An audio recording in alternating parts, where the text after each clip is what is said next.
네, 안녕하세요. 브렉시트 이후에 영국 총리들이 계속 바뀌고 있는데 이번에 스타머 총리도 조만간 물러날 것 같습니다. 트럼프 대통령이 영국 총리 사임을 발표를 했습니다. 이게 또 뭔 소리냐라고 하시겠습니다만 이 트루스 소셜, 트럼프 대통령의 트루스 소셜을 보다 보면 여러 가지 소식들이 올라옵니다. 어떨 때 보면 이걸 굳이 왜? 뭐 생각도 있는데 지금 화면 보시는 것처럼 스타머 총리가 사임할 거다라는 이야기를 했습니다. 어떻게 보면은 뭐 스포한다라는 생각도 들 정도인데 미국 대통령이 영국 총리에 대해서 이런 사임 이야기를 하는 게 맞나라는 생각도 듭니다만 어쨌건 딱 두 줄로 간명하게 이야기를 했습니다. 스타머 총리가 이제 이민 그리고 에너지, 북해 에너지와 관련돼 있는 이 두 가지 문제에서 실패함으로써 이제 사퇴한다라는 이야기를 담은 거죠. 사실 뭐 지난번에도 한번 이제 말씀드렸습니다만 스타머 총리는 이제 그동안 사임에 대한 압박이 되게 심했습니다. 그래서 이제 영국 노동당, 현재 여당이죠. 집권 여당인 노동당 같은 경우에는 지난번 총선에서 압도적인 승리를 거뒀습니다만 스타머 총리로는 이제 미래가 없다라는 생각을 이제 굳히고 물러나라라는 이야기를 했습니다. 그래서 영국 노동당 의원들은 이제 사임은 당연한 거고 그 시기만 이제 문제다라는 입장을 보이고 있었습니다. 그래서 이제 스타머 총리 같은 경우는 이런 압박에 대해서 나는 내가 못 물러난다. 내가 총선을 승리로 이끌었는데 뭔 소리냐 라면서 강하게 이제 그동안 반발을 해왔습니다. 그래서 스타머 총리가 계속 이제 반발을 하고 난 물러나지 못한다라고 하면 어떤 방법이 있느냐라고 하면 이제 노동당 규약을 보면은 이제 총리가 사임을 이제 거부할 경우에 전체 의원의 20% 현재로 따지면은 이제 한 81명 정도가 이제 다른 후보를 지지한다라고 이제 표명을 하면 이제 경선을 치르도록 규정이 돼 있습니다. 그러니까 실질적으로 영국 같은 경우는 의원 내각제이기 때문에 당 대표 그리고 총리 뭐 이런 식이 되니까 당 대표를 바꾸는 이제 이러한 셈이다라고 이제 보시면 되겠죠. 어쨌거나 이제 이 지금 스타머 총리 휘하에 있는 이제 장관들도 마음이 떠났습니다. 얼마 전에 이제 국방부 장관이 여러 가지 국방 정책에 대한 이제 불만을 이제 표명하면서 이제 사임을 했고요. 그 다음에 이제 다른 장관들도 잇따라서 어차피 내줘야 되는 상황인데 여기서 질서 있게 물러나는 게 낫다라는 이야기를 하고 있습니다. 사실 장관들 입장에서 봤을 때는 후임 총리가 들어왔을 때 자기가 다른 자리로 옮겨가거나 아니면 현 지위를 또 유지할 가능성도 있기 때문에 총리한테 대해서 굳이 내가 목을 맬 필요는 없다라고 이제 보는 거죠. 그래서 실제로 이제 만약에 총리가 계속 물러나지 않는다 그러면은 뭐 대다수 이제 장관들이 나도 사임 해가지고 뭐 내각을 붕괴시키는 방법으로 사임을 유도하는 압박하는 방법도 있습니다. 어쨌거나 이제 스타머 총리 같은 경우에는 이제 노동당의 대승을 이끌면서 화려하게 이제 노동당이 재집권 시대를 열었습니다만 또 한 번 이제 브렉시트 이후에 임기를 채우지 못하는 그러한 총리가 됐습니다. 그래서 이제 중도 사임하는 6번째 총리가 되는 거죠. 어떻게 보면 정말 1년 반 채우기가 쉽지 않은 것이 영국의 현재 정치다라고 이제 볼 수가 있겠습니다. 그래서 이제 이 현재 그러면 다음 총리는 누가 되느냐에 대해서는 지난번에 한번 말씀드렸던 지금 현재 맨체스터 시장이라고 이제 시장을 역임하다가 최근에 이제 보궐선거에서 의원으로 다시 당선된 이제 앤디 버햄 지금 화면에 보이는 이분이죠. 이분이 아마 차기 총리가 되지 않을까 싶습니다. 현재 노동당 의원은 이제 403명입니다. 이 중에서 과반이 넘는 그러니까 200명을 훌쩍 넘는 의원들이 이제 앤디 버햄에 대해서 지지 의사를 표명하고 있기 때문에 아마 경선이다 아니면 다음 절차가 이제 시작이 되면 아마 총리가 되지 않을까 싶은 생각이 좀 듭니다. 사실 이제 지난번에도 말씀드렸습니다만 이 앤디 버햄 같은 경우는 노동당 내에서는 인기가 좋았습니다만 현역 의원이 아니기 때문에 총리가 되기는 어려웠죠. 그러면 총리가 되기 위해서는 현역 의원이 돼야 되고 그것을 위해서 보궐선거에 출마를 했습니다. 영국 북서부에 위치한 이제 베이커필드라는 지역에서 현역 의원이 사퇴를 했어요. 그러니까 앤디 버햄한테 기회를 주기 위해서 사퇴를 하고 여기서 이제 보궐선거가 이루어졌죠. 그래서 선거 결과는 이제 55% 득표로 이제 과반수 이상을 득표하는 압도적인 승리를 거두면서 의원으로 영국 하원에 이제 진출을 하게 됐는데 사실 이제 우리가 얼핏 생각해보면 되게 쉬운 지역에서 그냥 손쉽게 승리했다라고 볼 수는 있습니다만 꼭 그렇지는 않습니다. 이 지역 같은 경우에는 지난달에 치러졌던 5월달 지방선거에서 개혁당, 이 리폼이라고 하는 개혁당이 압도적으로 승리를 거둔 지역이에요. 그러니까 그냥 편한 지역은 아니고 상당히 이제 험지가 됐다라는 지역이었는데 이 지역에서 출마를 해서 승리를 함으로써 어쨌건 본인의 인기를 이제 증명을 한 셈이 됐습니다. 앤디 버냉 같은 경우에는 이제 이 한 5주 동안 진행되는 선거 어떻게 보면은 이제 차분하게 준비를 했다기보다는 이제 급조된 선거죠. 보궐선거다 보니까 여기에 나섰는데 철저하게 지역 현안 그러니까 내가 총리가 된다면 어떤 뭐 정책을 하겠다 이런 이야기는 하나도 꺼내지 않았습니다. 시종일관 이 지역과 관련된 이야기를 집중을 하면서 지역민들의 마음을 사로잡는 데 초점을 맞췄고요. 그리고 이제 중앙당 개입을 이제 차단을 했습니다. 노동당 후보로 나왔습니다만 노동당 로고는 어디에서도 눈에 띄지 않았어요. 우리나라 같은 경우에도 종종 그런 일이 벌어지죠. 그러니까 어쨌든 나의 개인적인 친화력, 이미지 이것을 토대로 해서 선거를 치르고 승리를 했다라고 볼 수가 있겠습니다. 그래서 이 앤디 버냉 같은 경우에는 뭐 상당히 호감형이라는 이제 평을 받는 것 같습니다. 그러니까 이제 우리나라에서도 이제 그런 경우가 있죠. 선거를 치렀는데 유권자들이 이제 출마한 사람한테 대해서 되게 호감을 표시하고 그다음에 점점 나아지는 모습들을 보이면서 이게 지역의 어떤 여론이 이제 바뀐다라는 것을 보여주는 경우도 있었는데 이 앤디 버냉 같은 경우에는 이제 실제로 가가호 영국이나 미국 같은 경우에는 이제 호별 방문이 허가되다 보니까 이거를 이제 어떻게 잘하느냐가 되게 중요한 이야기인데 이거를 진짜 열심히 했다라는 이야기도 나오고 있고요. 그다음에 이제 유권자들이 이제 굳이 횡단보도 기다려서 신호 기다려가지고 앤디 버냉을 만나서 사진 찍고 뭐 하려고 하는 모습들을 보면서 아 진짜로 이제 바닥에서 상당히 인기가 좋다라는 것을 실감했던 이제 노동당 중앙 관계자들도 있었다라는 이야기도 있습니다. 어쨌건 이제 이 버냉 같은 경우에는 이제 이번 선거에서 승리를 하긴 했습니다만 지금 스타머 총리가 차임을 하고 자기가 바로 총리로 올라가는 거는 지금 원치 않는다라는 이야기가 흘러나오고 있습니다. 그러니까 이제 준비할 시간이 필요하다는 거죠. 자기가 이제 막 선거에서 당선이 됐고 누구와 함께 이제 이 새로운 내각을 꾸릴지 무엇을 어떻게 해야 될지 정리를 좀 해야 되는데 지금 스타머 총리가 물러나게 되면 너무나 급박하게 일을 진행하다 보면 첫 스텝부터 꼬일 가능성이 있다라는 거죠. 그래서 본인은 이제 8월 휴가가 끝나고 9월 달쯤에 본인이 총리로 됐으면 좋겠다라고 이야기를 합니다. 그러니까 스타머 총리가 일단 사의는 밝히되 그러면 양쪽이 합의를 해서 7월 달, 8월 달 한 2달 정도는 이제 임시 총리 자격으로서 모두가 합의해서 일단은 그렇게 가고 자기가 9월 달 정도에 총리에 취임하는 이러한 모양새를 이제 꾸리는 것 같습니다. 여기에 대해서 스타머 총리가 이제 과연 대승적인 차원에서 오케이 그렇게 해줄게라고 할지 나는 남 좋은 일은 못 시켜줘라고 하면서 그냥 바로 사표 던지고 나올지 여기에 대해서는 좀 지켜봐야 될 것 같습니다. 어쨌건 이제 이 앤디 버냉 의원 같은 경우에는 맨체스터에서의 시장 을 역임하고 여기에서의 변화를 통해서 자기 총리로 이제 유력하게 떠오른 거죠.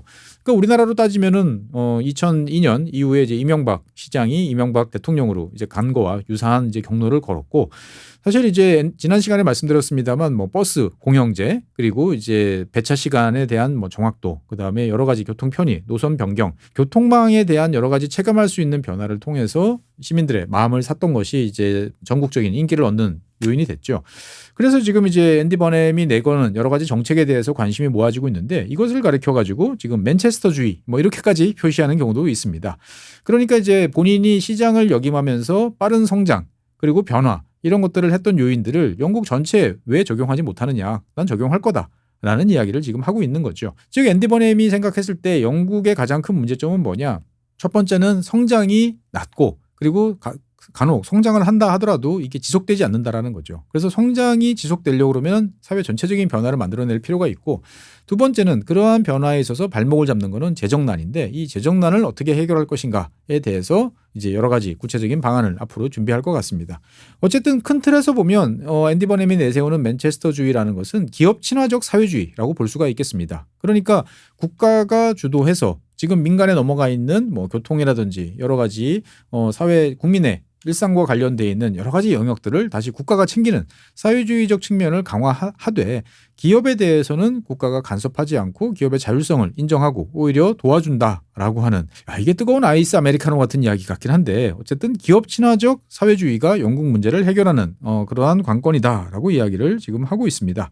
그러면 이제 구체적으로 어떤 이제 이야기를 하냐라고 보면 버냉이 대한민국을 지금 많이 벤치마킹했나라는 생각이 듭니다. 이 앤디 버냉이 이제 이 맨체스터 시장을 하면서 가장 강력하게 요구했던 것은 이제 권한 이양입니다. 그러니까 지방 분권을 강화하자라는 이야기죠. 우리 생각과는 달리 영국이라는 나라는 지난 몇십 년에 걸쳐 가지고 점점 중앙의 권력이 강화되는 그러한 쪽으로 갔습니다. 그런데 이제 이 앤디 버넴은 이 런던의 지배에서 벗어나는 것이 이 영국이 짊어지고 있는 여러 가지 문제 그리고 피폐해지는 국민의 삶을 개선하는 원동력이 될 수 있다라고 이야기를 하는 거죠. 실제로 지난 30년 동안 이제 영국이라는 나라는 이제 효율성 그리고 런던의 어떤 영국 동남부 지역의 압도적인 경제력에 힘입어 가지고 인프라라든지 조세 정책과 관련돼서 중앙 집권이 계속 강화가 됐습니다. 그런데 앤디 버넴은 여기에 대해서 지난 30년 동안 그 영국이 걸어왔던 중앙 집권 강화가 영국 쇠퇴의 원인 아니냐라고 이야기를 하는 거죠. 실제로 이제 OECD 자료에 따르면 이제 영국 같은 경우에는 뭐 당연히 금융 같은 경우에는 중앙 집권이 가장 강한 이제 그러한 나라죠. 런던에 이제 모든 것이 집중되는 이제 그러한 측면이 이제 강화됐고 있고 실제로 런던에 모든 것이 몰리다 보니까 전체적으로 국가 전체적으로 봤을 때 불평등 심화의 원인이 되고 있다라는 이야기. 뭐 서울 수도권과 관련된 우리의 이야기와 똑같은 이제 그런 거죠. 본인이 이제 과거에 꽤 큰 도시였지만 몰락하고 있는 맨체스터라는 시장을 역임하면서 아마 이러한 생각을 더욱더 강화했던 것 같습니다. 그러면 이제 지방 분권의 핵심은 뭐냐라는 거에 대해서 국민의 삶과 직접적으로 연관되는 그리고 지역사회와 직접 연관이 되는 주택정책, 공공인프라, 교통, 교육 이런 것 같은 경우에는 지역사회가 직접 통제할 수 있도록 하는 게 낫다. 각 중앙에서 일괄적인 정책을 통해서 뭐 민영화를 하라든지 아니면 지방정부의 권력을 제한한다든지 이런 거 필요 없이 각 지역에 맞는 사업들을 최소한도 지역민들의 삶과 직접적으로 연관이 되는 섹터에서는 할 수 있도록 해줘야 된다라는 거죠. 그리고 이제 당연히 본인이 이제 비네트워크라고 그러죠. 그러니까 이제 노란색으로 칠한 버스들이 이제 교통망 그리고 더 좋은 처우 이런 걸 통해서 정시 운행률도 높이고 주민들의 편의성도 높이고 그래서 대중교통 이용률도 더 높이는 선순환 구조를 만들었는데 이게 맨체스터에서만 가능하겠느냐. 다른 동네에서도 얼마든지 가능하다라고 이야기를 하는 거죠. 그런데 이거를 위해서는 어쨌든 더 많은 권한이 지방으로 이양돼야만 이것이 가능하다라는 이야기를 합니다. 대한민국과는 좀 비슷하지만 조금 다른 결이다라고 이제 볼 수가 있겠고요. 사실 이제 이 버넴에 대해서 제일 우려하고 있는 것은 런던 시티에 있는 이제 금융가 그 중에서도 이제 채권 투자자의 입장이다라고 이제 말씀드리겠습니다. 그러니까 이제 이 앤디 버넴 같은 경우에는 앤디 버넴이 당선이 되면 또 다른 이제 확장 재정 그래서 영국의 재정이 더욱더 악화되고 더 많은 채권을 찍어내고 채권 가격이 이제 하락하는 그러한 일들이 벌어질까 우려하는 게 런던 시티의 이제 분위기인 거죠.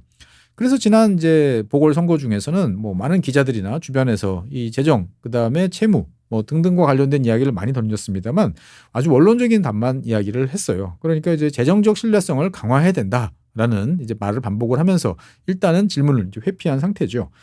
그런데 이제 뭐 잘 아시는 것처럼 지난 작년 9월이죠. 작년 9월 달에 영국이란 나라가 이 지금의 상황에서 벗어나려면 채권 시장에서 지금 발목이 잡힌 이 상태에서 벗어나야 된다라는 이야기를 하면서부터 투자자의 불안을 이제 촉발시키고 영국 국채 시장에 이제 발작을 또 초래했던 이제 그러한 경험이 있는 거죠. 그러다 보니까 이제 앤디 버넴의 어떤 미래에 대해서 가장 발목을 잡을 수 있고 가장 우려하는 존재는 이제 채권 투자자, 국채 투자자들이다라고 하는 거죠.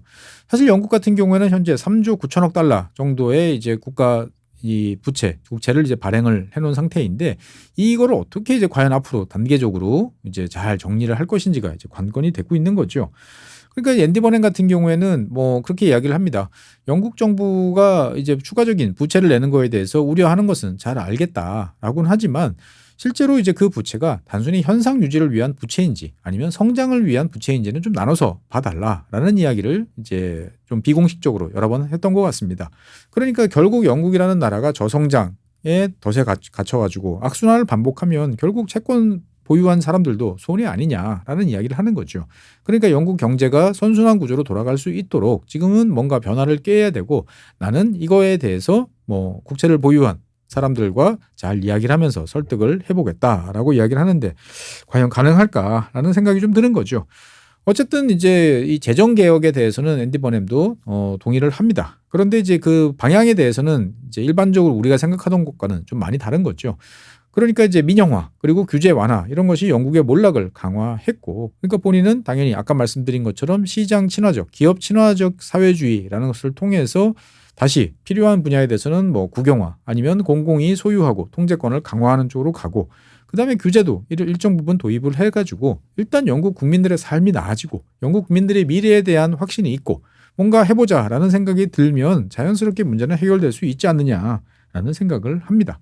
그래서 앤디 버냉 같은 경우에는 특히나 이제 주택 정책에 초점을 맞추고 있습니다. 최근에 우리나라 같은 경우에도 이제 월세, 전세가 이제 점점 줄어들고 가격도 급등하고 심지어 이제 월세도 이제 오르다 보니까 여러 가지 이슈들이 이제 많이 되고 있죠. 전 세계적으로 봤을 때 뭐 선진국들, 대도시 모두가 겪는 문제다라고 이제 볼 수가 있습니다. 이러한 주택 문제에 대해서 앤디 버냉 같은 경우에는 그렇게 이야기를 해요. 영국 같은 경우는 공공주택을 지속적으로 매각을 해왔다. 왜? 각 지자체들이 이제 지방 정부들 돈이 없으니까 일단은 매각을 해서 돈을 받아서 그동안에 이제 꾸려온 거죠. 그렇게 되다 보니까 이제 공공주택 재고가 감소를 했고 공공주택 감소에 따른 여러 가지 임대료 상승을 커버하기 위해서 임대료를 이제 지원하는 보조금으로 주는 이제 그러한 형태들의 사업들이 많이 진행되고 있습니다. 우리나라 같은 경우에도 이제 주택 바우처 등등으로 해가지고 점점 이제 월 몇십만 원씩 지원하는 경우들이 많아지고 있는데 앤디 버냉 같은 경우에는 이러한 기조들이 수십 년간 이어지면서 결국은 이제 정부에서 주는 보조금을 전제로 임대료가 책정되는 결국 민간 임대주들만 유리한 게임을 지금 하고 있다라고 이야기를 합니다. 그래서 본인이 이제 되면은 다시 이제 공공주택을 강화하겠다라고 하는데 문제는 돈이겠죠. 그래서 이제 이 앤디 버냉 같은 경우에는 급진적인 뭐 국유화 법률을 통한 뭐 이런 것은 아니다라고 일단 선을 긋고 있어요. 그런데 이제 문제는 이 재정 개혁 그다음에 뭐 공공주택 강화 다 좋은 이야기인데 돈을 어디서 조달할 것이냐라는 거죠. 실제로 영국 정부 같은 경우에는 점점 많은 돈이 이제 의료 보건 그리고 연금 어떻게 보면 이제 노인들을 부양하는데 점점 많은 돈이 들어가는 거죠. 그래서 예전에 한번 말씀드렸습니다만 영국 같은 경우에는 매년 연금을 조정을 하죠. 대한민국 같은 경우에도 뭐 물가 상승률이라든지 이런 것을 반영해서 이제 조정을 하고 있습니다. 뭐 공무원 연금 같은 경우에는 이제 공무원 임금 상승률에 준해서 상승을 시키고 있죠. 영국 같은 경우에는 세 가지 기준 중에서 가장 높은 것을 채택을 합니다. 올해 인플레이션이 얼마였냐? 그 다음에 평균 소득 증가율이 몇 %로 조사됐냐? 그리고 2.5%라는 절대적인 숫자. 이 세 가지를 조합을 하는 거죠. 그래서 인플레이션이 7%, 만약에 평균 소득 증가율이 1%, 그리고 2.5%. 그러면 가장 높은 인플레이션을 따라가는 거고, 인플레이션이 안정이 돼서 1%, 그 다음에 평균 소득 증가율은 뭐 0.7%, 그러면 2.5%를 상승시키는 셋 중에서 가장 높은 것을 간다라는 노선을 지금까지 채택을 해오고 있습니다. 당연히 연금 수급자 입장에서 봤을 때는 좋죠. 좋은데 영국 전체적으로 봤을 때는 이게 과연 지속 가능하냐라는 의문이 점점 높아지고 있습니다. 그래서 어떻게 보면 이 문제에 대해서 뭔가 확실하게 내가 이것을 바꿔놓겠다. 대신 이걸 바꿔놓는 대신 단기적으로 부채가 늘어나는 여러 가지 문제에 대해서는 불가피한 상황이라고 이해해달라. 이렇게 좀 이야기가 나오면 논리가 서는데 일단은 이러한 기존의 삼중 족쇄 시스템은 계속 가겠다라고 하니까 여러 가지로 좀 걱정스러운 면이 있습니다. 이 앤디 버냉 같은 경우에는 앞서 트럼프 대통령이 이제 이 스타머 총리의 실패가 이민 정책과 밀접하게 연관이 돼 있다라는 점을 염두에 두고 있는 것 같습니다. 그래서 이민에 대해서는 노동당 출신과답지 않게 상당히 강경한 태도를 이어가겠다라고 이야기를 하는 거죠. 사실 영국 정부는 지난 3월 달부터 난민과 관련돼 있는 정책들을 대폭적으로 이제 강화를 했습니다. 그러니까 예전에는 자국은 일단 영국 땅에 들어오면 다 난민으로 대접해 주고요. 그다음에 이제 5년간 체류 기간을 주고 그다음에 난민 심사에 대해서 뭐 여러 번 내가 다시 우리가 뭐 3심제처럼 신청을 해가지고 계속 그 기간 동안에 합법적으로 체류하고 그 다음에 체류 지원에 관한 여러 가지 보장 받을 수 있고 자녀들 영국 학교에 보낼 수 있고 기타 등등의 이제 이러한 이제 정책을 펴왔는데 이걸 지금 영국 노동당 정부가 지난 3월 달부터 급격하게 바꿔왔습니다.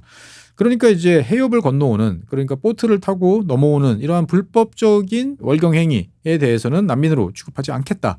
라는 입장이 지금 영국의 입장인데 이것을 더욱더 강화하겠다라는 이야기를 하고 있습니다.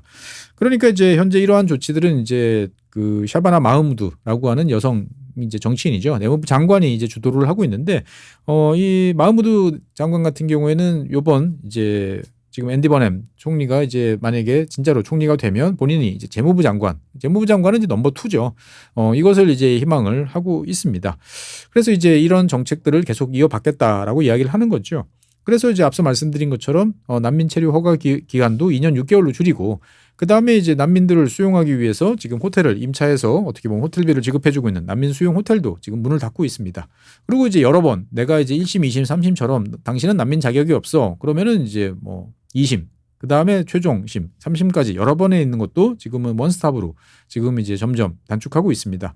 최근에 영국 같은 경우에는 이 난민을 위해서 들어오는 사람들한테 대해서 10,000파운드, 10,000파운드를 지급할 테니까 나가달라라고 이야기를 지금 하고 있습니다. 그리고 만약에 이제 이 총 4명까지 한 가족에 대해서 최대 40,000파운드까지 지급하는 거예요. 그러니까 돈 줄 테니까 제발 나가세요라고 이야기를 하는 거고, 만약에 안 나가면 추방하겠다라는 이제 강원 양면 전략을 지금 구사를 하고 있는데, 앤디 버냉 같은 경우에도 이러한 조치들은 더 강화하던 최소한 유지를 하겠다라는 정도로 지금 가고 있습니다. 그리고 이제 이 영국의 가장 큰 고민은 노인 인구가 이제 급증을 하면서 영국이 자랑하고 있는 의료보험 시스템, 보건 시스템이죠. NHS가 점점 이제 자금난에 시달리고 있는 거죠. 요양원에 이제 입소하는 노인들이 증가하다 보니까 그냥 내가 통원에서 치료하는 그러한 치료비를 이제 차원을 달리하는 비용 지출이 점점 늘어나고 있습니다. 이건 뭐 대한민국도 겪는 지금 문제고요. 그다음에 뭐 중국이나 다른 나라들도 앞으로 닥쳐올 미래입니다. 어쨌든 이제 여기에 대해서 더 필요한 돈들이 많은데, 노동당은 지속적으로 국민들의 일반적인 이제 생활과 관련된 세금은 올리지 않겠다라는 입장을 취해 왔습니다. 그러니까 제일 대표적으로 소득세, 그다음에 부가세 이런 것들을 올리지 않고 문제를 해결하겠다라고 하니까 돈을 만들기가 쉽지 않은 거죠. 여기에 대해서 앤디 버냉 같은 경우에는 이제 상속세를 지금 생각을 하고 있는 것 같습니다. 그러니까 그동안 이제 아주 급속도로 낮아지면서 거의 뭐 0%에 가까울 정도로 낮아진 상속세율을 다시 이제 올리면서 상속세를 재원으로 해가지고 이것을 고령화 시대에 대비하는 의료비 지출에 대응하는 수단으로 삼겠다라는 구상을 지금 하고 있는 것 같습니다. 다른 한편으로 보면 이제 앤디 버냉 같은 경우에는 영국이 가장 잘못한 일 중에 하나가 이제 브렉시트다 라고 이야기를 합니다. 여기에 대해서 이제 리폼을 비롯한 개혁당을 비롯한 브렉시트를 주도했던 당은 영국 국민들이 결정한 일에 대해서 왜 자꾸 토를 다냐라고 이야기를 이제 했고, 여기에 대해서 최근에 앤디 버냉은 이제 그렇게 이야기를 합니다. 국민 투표를 통해서 브렉시트를 결정한 국민의 의사는 존중하지만 나도 정치인으로서 나의 입장이 있지 않냐. 내 입장은 다시 영국이 이제 EU에 재가입해야 된다라는 입장이다. 하지만 여기에 대해서 어떤 방식으로 추진할 건지, 언제까지를 목표 시한으로 할 건지 등등에 대해서는 아직까지 이야기를 내놓지 않고 있습니다. 어쨌거나 이 앤디 버냉 같은 경우에는 이제 좀 딱딱해 보이고 재미없어 보이는 이제 스타머 총리와는 상당히 대조적인 그러한 인물입니다. 그게 어떻게 보면 장점이자 단점인 거죠. 180도 달라요. 그러니까 스타머 총리가 논리적이고 아주 체계적인 접근을 통해서 문제를 해결하려고 노력하는 데 비해서 이 앤디 버냉 같은 경우에는 사람들을 이제 안아주고 좋아하고 공감 뭐 이런 이제 할 수 있는 사람이다라는 생각들이 많이 드는 거죠. 그래서 이제 앤디 버냉 같은 경우에는 이번 맨체스터 시장을 이제 역임을 하면서 본인의 매력도를 높이는 데 주력을 했고요. 그다음에 따뜻한 정치인이다라는 평가를 받게 됩니다. 그리고 무엇보다도 공감 능력이 좋다라는 장점을 지니고 있는 거죠. 지금 2026년 현대의 정치인으로서는 갖춰야 될 덕목이다라고 이제 볼 수가 있고, 이것은 현재 스타머 총리가 가지고 있지 못하기 때문에 스타머 총리가 어려움을 겪고 있는 거죠. 그런데 문제는 이제 과거에 이 앤디 버냉과 이제 같이 정치를 했던, 아니면 이제 내각에서 같이 일을 했던 동료 정치인들이 비실명, 자기의 이제 본명을 밝히지 않는 것을 존재로 해서 여러 가지 이야기를 하는 거 보면 좀 걱정스러운 면도 있어요. 그러니까 무슨 말이냐? 앤디 버냉이 어려운 표현이라든지 어려운 뭐 말을 구사할 거다라는 생각은 포기해야 된다라는 거 하나. 더더군다나 어려운 행동, 그러니까 국민들이 싫어하지만 반드시 해야 되는 그러한 행동을 할 것이라는 기대도 접어라라는 이야기가 종종 나오고 있습니다. 그러니까 앤디 버냉은 이거 안 돼요라는 말을 본인이 하기도 싫어하고 듣기도 싫어한다라는 거죠. 그러니까 실제로 국민들한테 지금 여러 가지 영국 재정이라든지 영국 변화를 위해서 국민들이 원하지만 이거는 꼭 해야 됩니다 라는 쓴약을 먹어야 됩니다 라는 말은 못할 것 같다 라는 이야기로 정리를 해볼 수 있을 것 같습니다. 그래서 이제 이 동료 정치인들 사이에서는 그런 이야기들이 많다고 그래요. 어려운 결정을 하는 것보다는 반대 의견을 내놓는 것을 훨씬 편하게 생각한다. 야당 체질인데 이렇게 되면 그렇지 않습니까? 야당은 반대만 하면 끝나지만 여당, 뭐 집권 여당의 뭐 대표 아니면 총리, 뭐 대통령 이런 사람들이면 더더욱이나 문제를 해결하기 위해서 여러 가지 어려운 결단을 내려야 되는데, 이것을 좀 회피하는 경향에 대해서 동료 의원들이 좀 걱정하는 그런 면도 있습니다. 어쨌든 그럼에도 불구하고 장점은 국민들 입장에서 봤을 때 호감형이다라는 것은 이제 장점인 것 같아요. 과거 1980년 미국의 레이건 대통령 같은 경우에도 엘리트층 을 중심으로 한 층으로부터는 많은 비판을 받아왔어요. 아무 생각이 없는 것 같아. 맨날 허허 웃는 것 같아. 맨날 지켜들고 잘할 수 있어 라고 이야기를 하지만 바뀐 게 없어 라고 이야기를 하지만 그게 중요한 게 아니었어요. 국민들한테는 저 사람이랑 우리랑 생각이 비슷해. 우리 생각을 알아줘. 그 다음에 저 사람을 보면 기분이 좋아져. 레이건을 보면 앞으로 뭔가 긍정적인 일이 벌어질 거야 라고 하는 그러한 마음이 이제 미국 사회를 바꿔놓은 것처럼 앤디 버넴의 장점이라고 하는 여러 가지 친화력들이 그런 면으로 작용하지 않을까라고 지금 또 기대를 하고 있기도 합니다. 다른 한편으로 보면 이제 뻔하지 않은 이야기, 획기적 아이디어, 그다음에 창의적인 생각, 여기에 대해서 다른 정치인보다는 훨씬 호기심도 많고, 그다음에 이걸 한번 해보자라고 하는 면이 맨체스터 시장을 할 때 좀 강화됐으니까 이러한 측면에서 좀 강화를 기대를 해보자라는 이야기도 나오고 있습니다. 어쨌건 이제 뭐 브렉시트 이후에 영국 총리들은 1년 반 정도 되면 나가는 것이 이제 당연한 그런 상황이 이어지고 있습니다. 압도적인 승리를 통해서 집권한 스타머 총리 같은 경우에는 여기에서 벗어날 줄 알았습니다만 다시 한번 또 단명 총리의 운명에서 벗어날 수 없는 거죠.